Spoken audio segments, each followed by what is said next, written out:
Sup guys, I decided to pick up that new Kodak Charmera.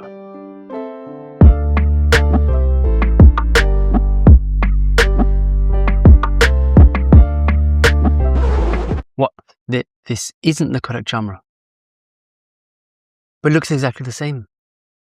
All jokes aside, this is actually the G6 thumb camera, which you could pick up on AliExpress for about €9.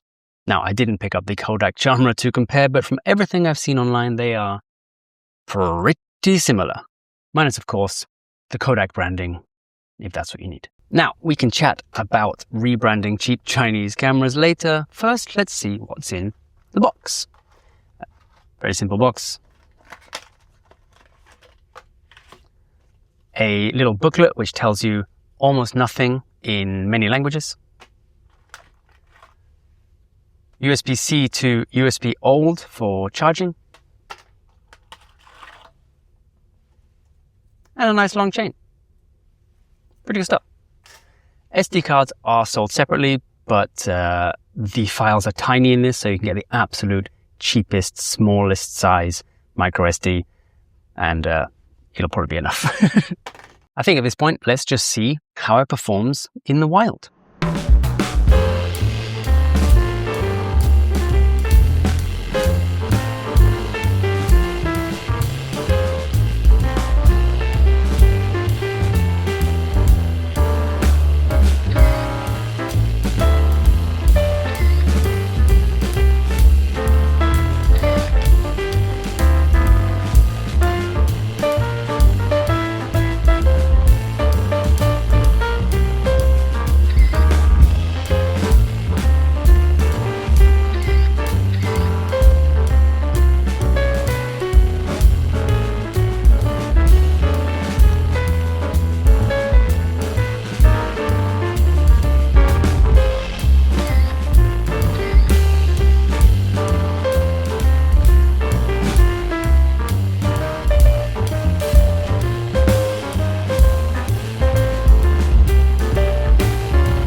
This little camera comes with 1,000,000,001 filters, and they're all pretty terrible.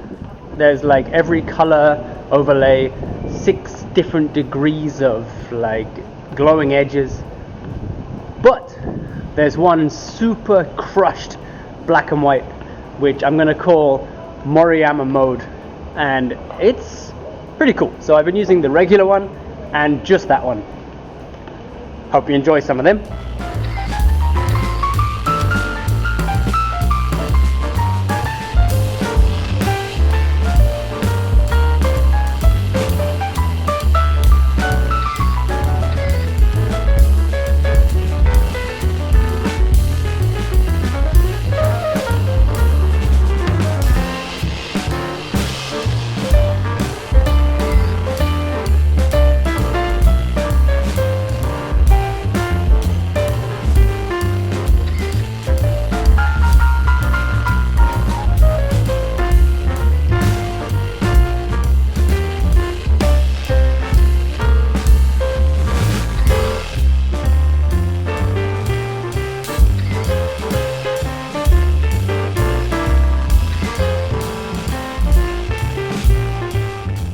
Now, in my reviews, I have called a lot of cameras pocketable.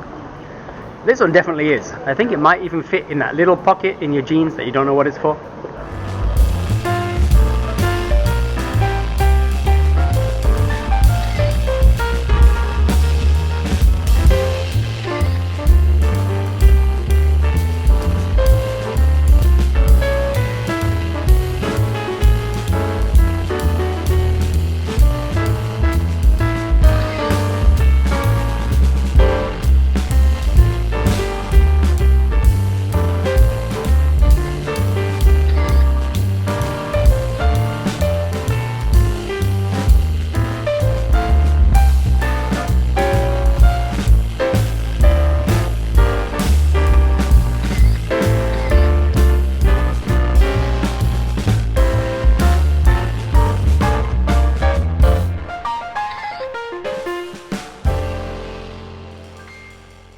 Alright, I have talked at length about slapping your logo on an AliExpress product, and there are plenty of examples.